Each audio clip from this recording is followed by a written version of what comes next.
Hello everyone, here we are again for a new video, and today I'm going to talk about certain scientific facts I've learned recently and how they relate to the ascension process, which is a more esoterical spiritual concept that has been uh, more known lately. So, can science actually explain what is going on in regards to the so called ascension? I'm going to talk about that right now. So, what is the ascension? Some people call it the 5D ascension, where we transcend 3D and 4D and we start tapping into new levels of the self. Uh, the ascension is usually called as something where uh, people start having more connection, more love, more intuition, where there is less darkness in the world, where technology is used more for our own good and less for second interests, other interests that don't benefit us collectively as much as we would like to.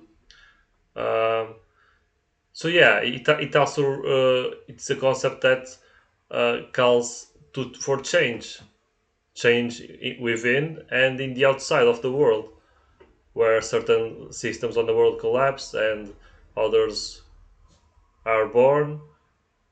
Basically, it relates to a big shift in everything.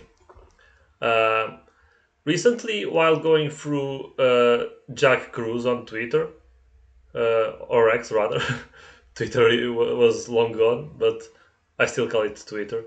Um, Jack Cruz is basically an exiled neurosurgeon based in El Salvador. Um, he talked about the SAA, which means South Atlantic Anomaly, and that's basically a magnetic anomaly uh, in the South Atlantic, as the name refers.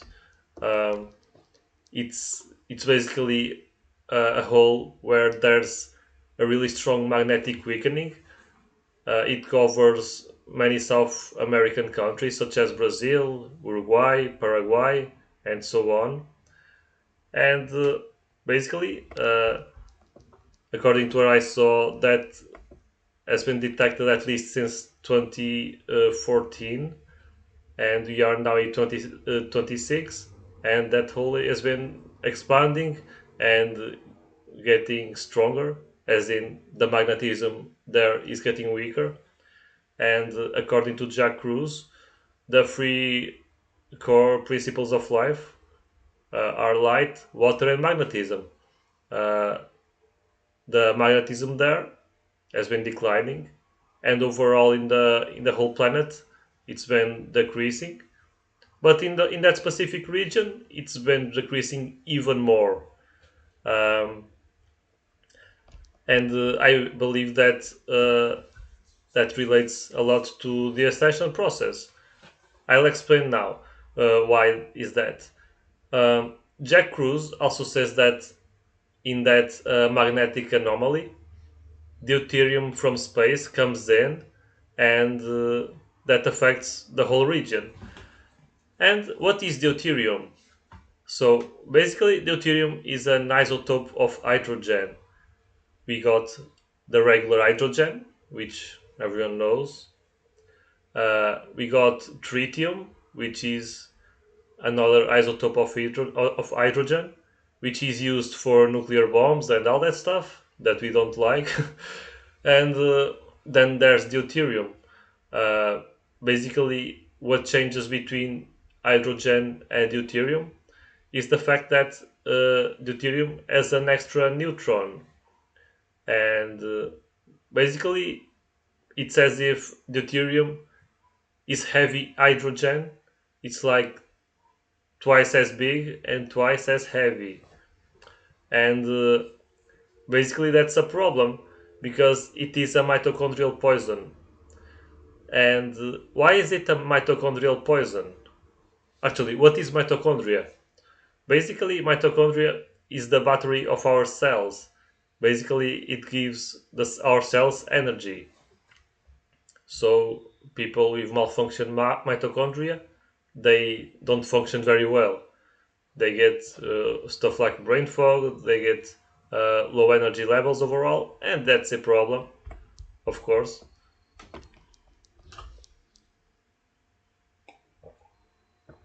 What else? Deuterium.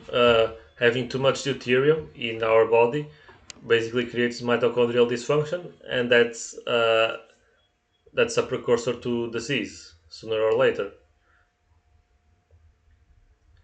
And how do you even deplete the deuterium from your body? Because we all have it. There's no escape. Um, Certain places in the world have naturally less deuterium than others. Um, so one way to deplete deuterium is to dive underwater. And what I mean underwater is like in lakes, excuse me, in lakes, in the sea, in natural bodies of water. And why is that? Because when you do that, you are grounded. You're doing grounding. You're receiving electrons from the earth, and that recharges your inner battery. And if deuterium depletes the battery, doing grounding recharges it. So it's a good way to counter it. Uh, Sunlight and cold exposure also do the same. Sunlight depletes deuterium. It creates deuterium depleted water in the mitochondria, and the cold exposure, in the absence of sunlight in the summer, for example, cold exposure also achieves the same. It generates light in the cells and helps get rid of deuterium. Drinking deuterium depleted water, that not by itself, that diluted in regular water, also helps deplete deuterium in your body. A low deuterium diet also obviously helps regulate the deuterium levels in you. When it comes to the three macronutrients, fat, carbs, and protein, fat is clearly the winner. It usually has the least deuterium uh, when compared to carbohydrates and protein.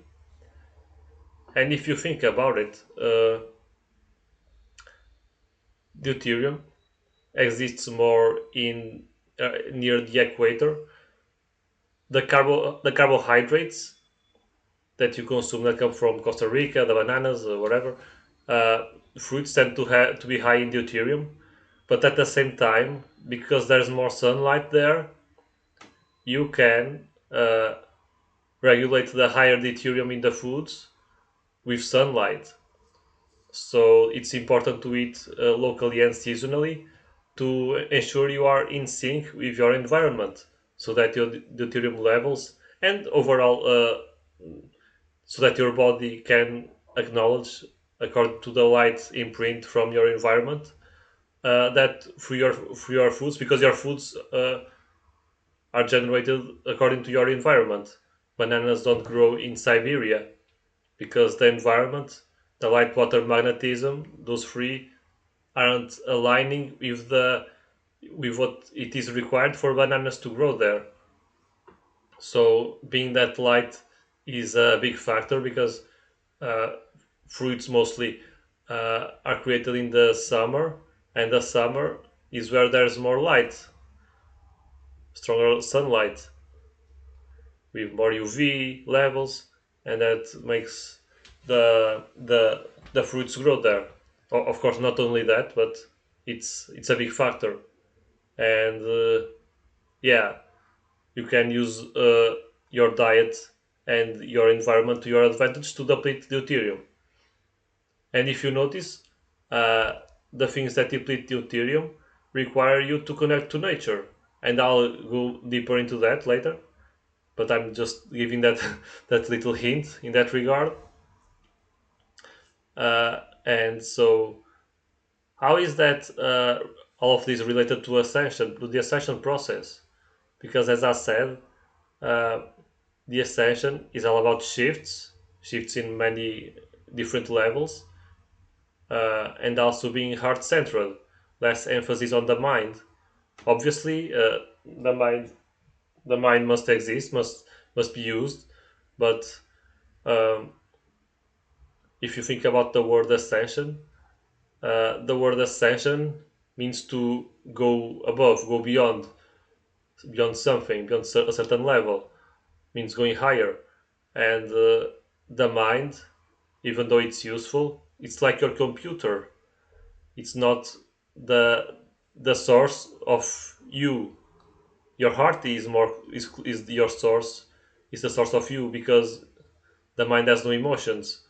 The heart has emotion, and that's why it's important to have to be heart centered. Because if you are 100% mind centered, you're basically living kind of like a zombie.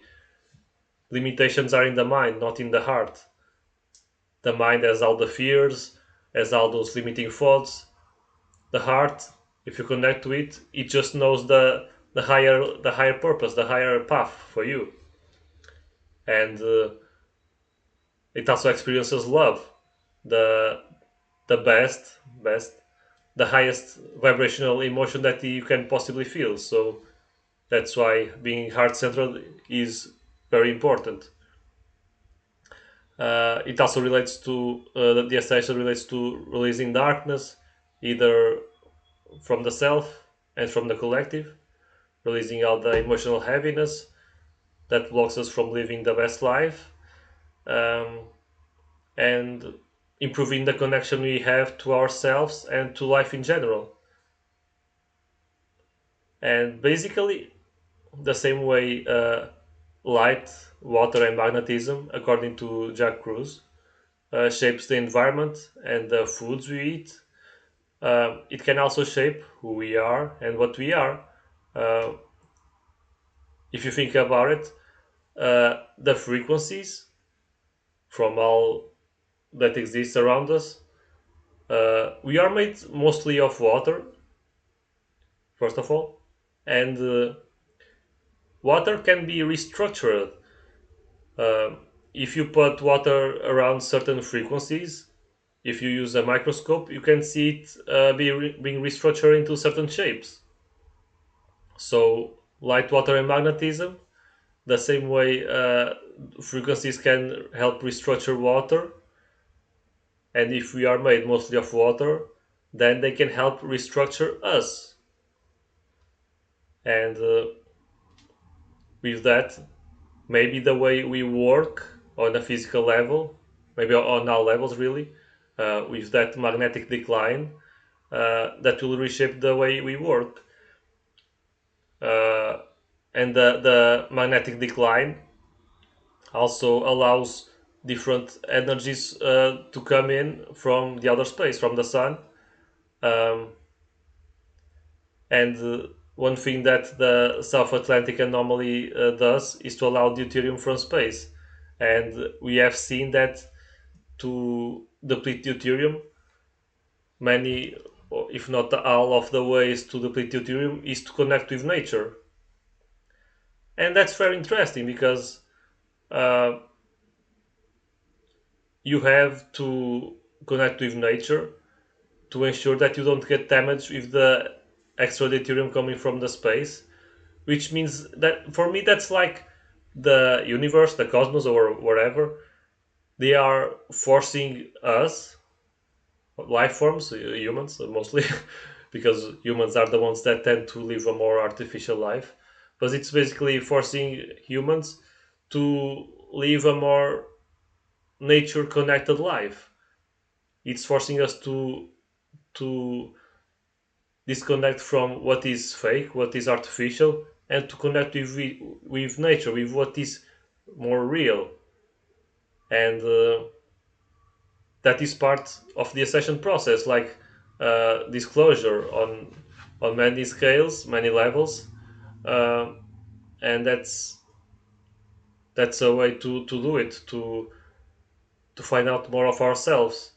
If we keep living, if you keep being hypnotized by all the artificial blue light from devices, your phones, your computers, even though all of that is useful to everyone, it helps the world move, but it's not the core of our being.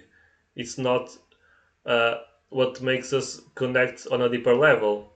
It's good, of course, because we can you can see this video using your phone, your computer. You can talk to people all over the world through the internet. That's all good, but what you really would like to experience is connection person to person, like having the person with you, and especially with the previous years, 2020 to 2023, where people were more isolated, there was a bigger tendency to stay away from other people in person and talk more online, and there will be uh, a bigger tendency because of this to connect more with people person to person. And I said that the magnetic anomaly will create shifts in us because of allowing different energies to reach Earth. But at the same time, that will be reflected in the environment as well, because certain areas. Um, I remember hearing this from Jack Cruz. He referred that places with low magnetism, uh, they tend to be deserts. So maybe the South Atlantic anomaly will, in some decades, slowly turn into a desert. We will see. It depends on how the situation evolves. Uh, Maybe the South Atlantic anomaly will expand. Maybe it will move.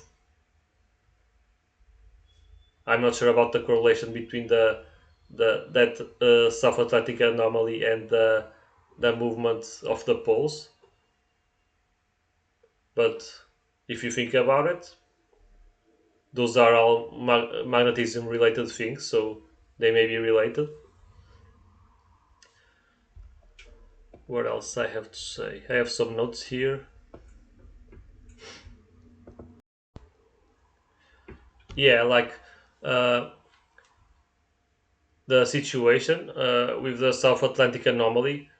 Uh, I told you that it will force people to connect with nature more, to deplete the deuterium and all that stuff.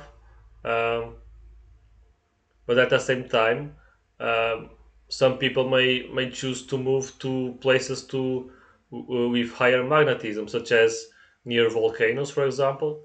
I remember that I'm not sure of the full list, but I remember that places like El Salvador, Costa Rica, Siberia, they are places with really strong magnetism. Um, so those places in a magnetic decline, such as the one we are experiencing, they are the places that may thrive the most. Although Siberia, it's a really cold place. No, I don't think that's the the place people would prefer to go to. Maybe the ones who already live in cold places will be uh, uh, will be it will be fine to go there. Not for me, for sure. um, so if people don't allow themselves to counter the effects of more deuterium to come to Earth and all those effects from the magnetic decline, uh, there will be an increase of dysfunction. There will be cognition decline, and that's a problem. And if you think about it, it's kind of interesting because the ascension process, uh, as I said, it's also about uh, being more heart centered. So if on one side deuterium helps mess with your cognition, And in one side, if you take appropriate action and connect more with nature, you will release the tendency to be mind centered. So, in both sides of the conversation, there is a calling for you to be heart centered because the emphasis on the mind decreases. I believe that at some level, for the people who are uh, in the magnetic anomaly zones and keep themselves indoors all the times, we don't know yet what the true effects will be.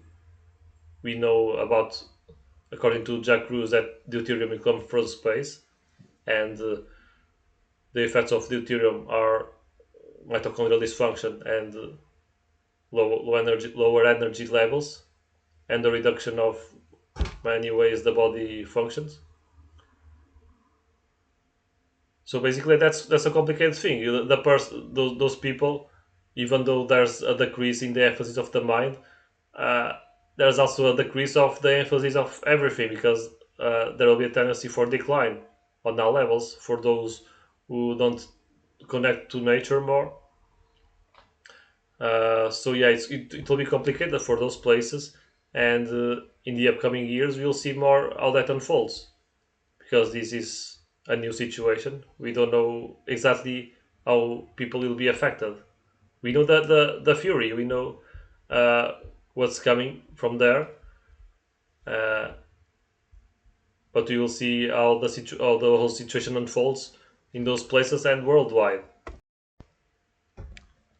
I will leave some links below in the comments about uh, how deuterium messes with our cognition by creating oxidative stress and all that stuff, and some links about the South Atlantic anomaly and about deuterium. Then, if you want, you can search by yourself. You can connect the dots and learn more by yourself. Uh, oh, and there's also another situation that I haven't mentioned yet, and that's the fact that the sun itself, the sun has been more active. There are more coronal holes, and sometimes they produce really strong solar flares. And I can leave that link in the description as well about the Carrington event, where it was in 1859, where a really strong solar flare of, like, they say it might have been around X30 or X45, uh, that made some devices malfunction badly, even causing electrical shocks to the users using it.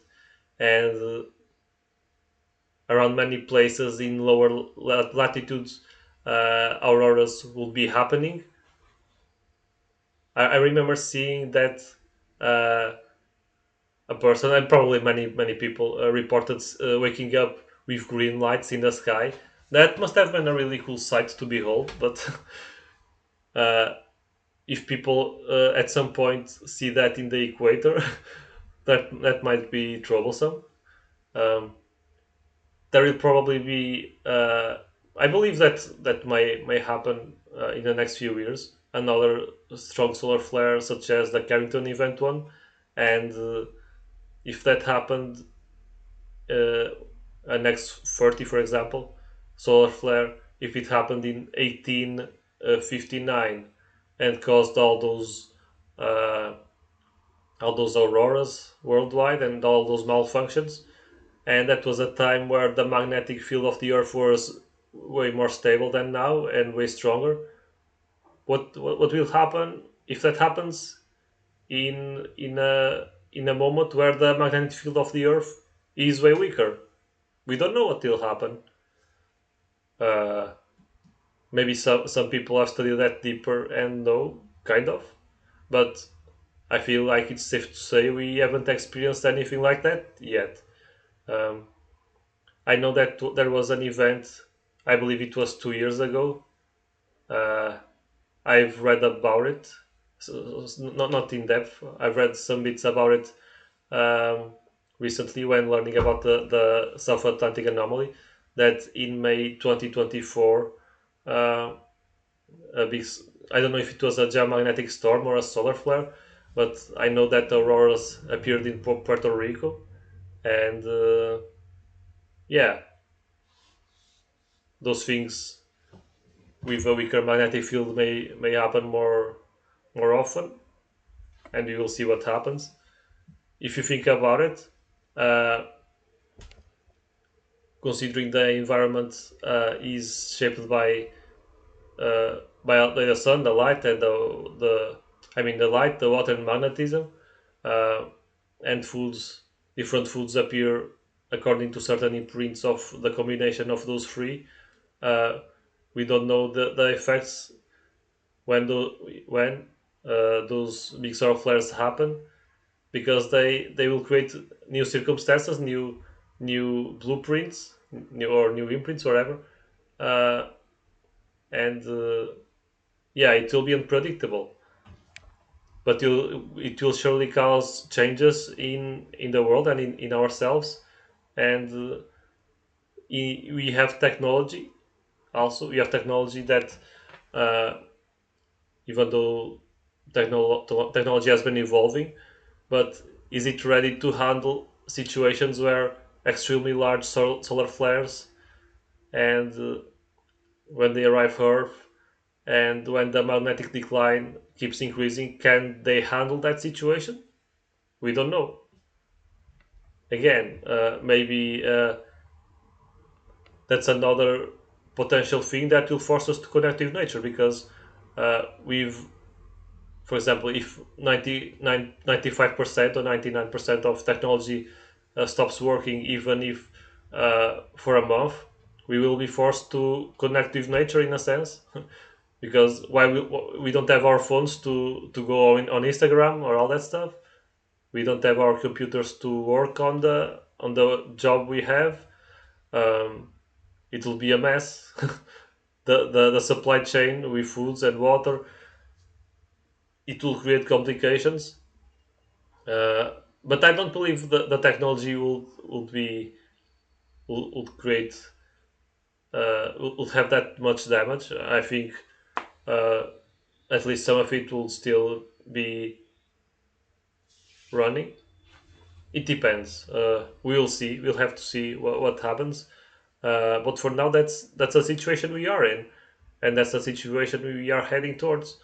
Um, we'll have to prepare and wait and see. So yeah, that's all I had to say in this video. I hope you got the overall picture of what I tried to say.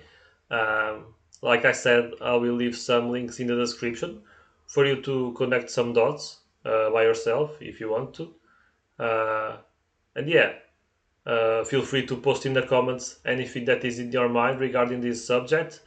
And if you have any suggestions of potential videos I may do in the future, leave them down below, and I'll be glad to read and fulfill your requests. So take care and peace.